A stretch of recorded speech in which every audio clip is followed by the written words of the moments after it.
Just when Ana makes her way into competitive play, Blizzard decides she's too strong and she needs a nerf. Oh boy. How's it going, everybody? Force here, and today we're going to be talking about the upcoming Overwatch patch, currently in the PC PTR, should be coming live in the next couple of weeks, that shows us a nerf to Ana, as well as a buff to Widowmaker and Junkrat. I'm going to be going over all the changes here in this video, give you guys some of my opinions as well, so let's go ahead and jump right into it. Starting off with our beloved Ana. Finally, we're seeing competitive play in that very popular tank-heavy meta, really focusing on the Nano Boost ability and how quickly it was able to charge. Well, Blizzard decided that it was a bit too quickly, as they have now nerfed the ultimate cost by 20%. Yes, it's now increased by 20%, meaning it takes that much longer to charge up, which kind of hamstrings the comp that we've been seeing recently, which was focused around the fact that Ana could supercharge her ult very fast on tank targets early in the game, allowing her to get one of the first ultimates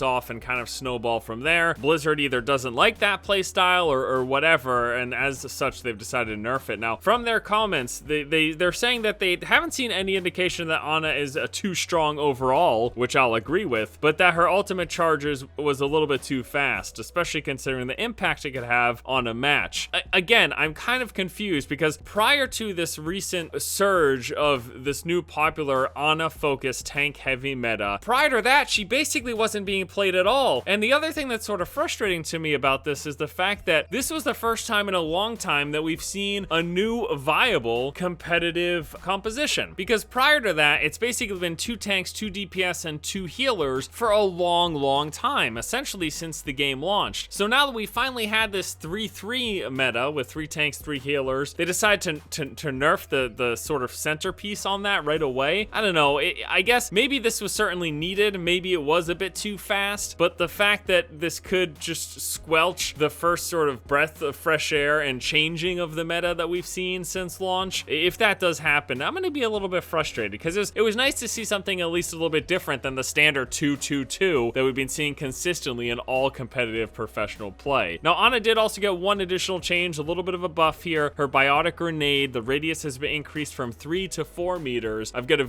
good visual indication of that here, so that should give you a good indication as to how much. I mean, it's 1 more meter, you guys. You'll figure it out.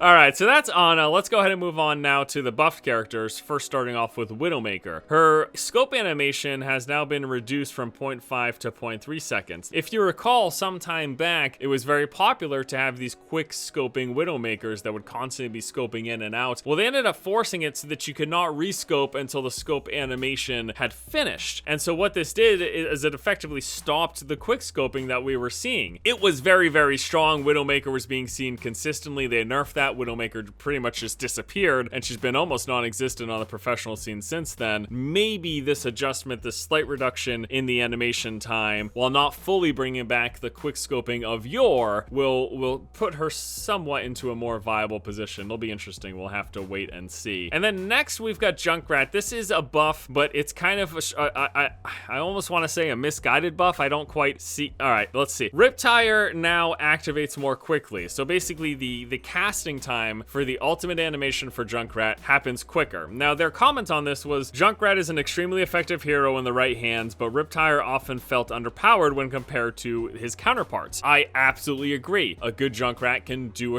a good job. He's not seen much in professional levels of play, mainly because he just fuels Zarya shields and fuels her energy charge. But a good Junkrat in your normal competitive games and quick play can be hard to deal with. He can be very strong. His biggest problem with his ultimate, I wouldn't say it was its casting time animation. It's never felt like it's been a matter of casting the ultimate and then getting to use it. That I've never felt that that's been the major problem. The major problem has also been it's incredibly easy to destroy. I mean, I don't know the last time I've gotten killed by a Junkrat tire, to be honest with you, because you hear it coming, and 9 times out of 10, I'd go as far as to say 99% of the time, the tire gets shot before it actually gets close enough to kill anybody. So if anything, if they wanted Junkrat to be stronger, and if their ultimate is what they're focusing on as opposed to the rest of his kit, increase the speed of his tire. That's going to make it much more likely to get to its targets quickly before they can shoot it down, because the problem isn't him casting the ultimate, it's the tire actually getting to the target. Increasing the speed or the health of the tire, I think, would be a much more effective way to maybe bring Junkrat into more competitive viability. And again, keep all this stuff in mind. We're really talking about the higher level of tier of play, specifically professional play when we consider these balances and how they affect things, because everything below professional play, it's just a grab bag. Anything, you know, anything can happen, all different skill levels, all different ranges. You really can't balance all across the board. It's near impossible. We've got a couple of other general updates, and these are really good for the esports viewing scene. I want to focus on a few of them here. First of all, static cameras are now supported in spectator mode, basically meaning you can control keybind static camera positions, and then, you know, control 1, control 2, control 3, and then whenever you hit 1, 2, or 3 again, it will snap to that position that was predetermined. This is awesome for increasing the viewability of the game on an esports level. Team names can now also be edited in custom games allowing for pausing, so if people disconnect, some good changes for the viewing side. We also got a raise in volume for Hanzo's Dragon Strike voice line when using the Okami or Lone Wolf skins. There's been a common complaint that it was too quiet. Now it's been enhanced. It is a bit louder. Heroes hit by Ana's Nano Boost also have a new voice line informing players who was hit. So whenever someone gets supercharged by Nano Boost, they will then say a voice line basically saying, "I'm super powerful," or something along those lines. And then finally, we got an increase in frequency to Reinhardt's barrier falling voice line for your team to know as Reinhardt that your shield's dropping beyond you just saying it in voice chat or typing it out. A couple of other bug fixes as well, but those aren't anything to focus on. We also got teases of potential upcoming Symmetra buffs. I'll probably be talking about that in a future video, but there you go. All right, guys, that is gonna do it for me here today as we talk about the upcoming changes to Overwatch in this September PTR patch. As always, we expect these to go live in the next couple of weeks. This tends to be the trend for them. They put it on PTR. 1 to 3 weeks later, it comes through on live on the PC as well as the consoles. You should be seeing these changes soon. All right, thanks all so much for watching. Hope you enjoyed the video. Let me know your thoughts below about anything we discussed here, about my opinions about the video itself. Love to know what you guys think. Hope you have a good afternoon, and until next time,